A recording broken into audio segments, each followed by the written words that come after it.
Да ни продължава към друго интересно място на брега на Дунав, което привлича погледа ни с очертанията си. Става дума за винарна, построена така, че да прилича удивително на стара римска крепост. До там се стига с кола по стръмен път. Намира се на 5-6 км от Оряхово. Изкачваме се до един от хълмовете, а пред нас се разкрива невероятна гледка.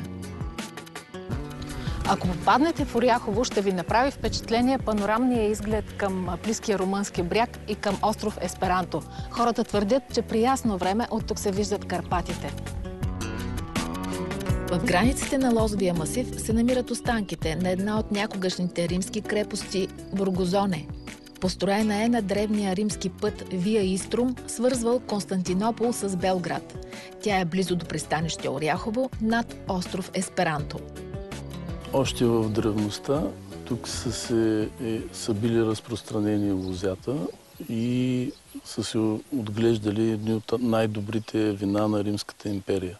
В съвременността ние сме пренесли 3 бели сорта – Шардоне, Вионие и Совиньон Блан, като те са намерили своето място и родина на тази територия.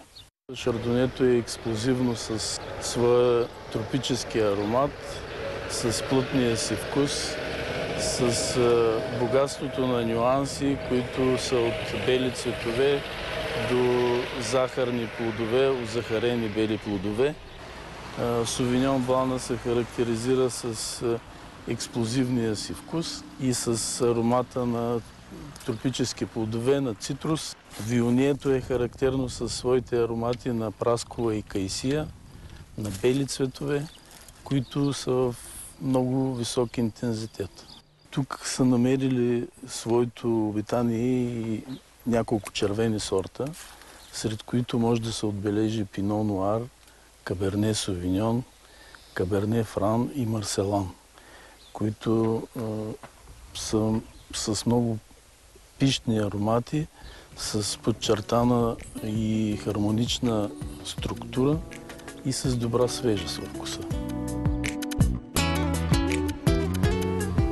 Лозовият масив обхваща площ от 1000 декара. Той се намира непосредствено до живописния остров Есперанто, част от мрежата на Натура 2000.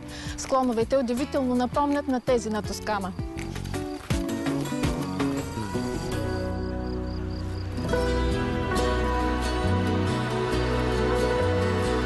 Ако решите да се запознаете отблизо с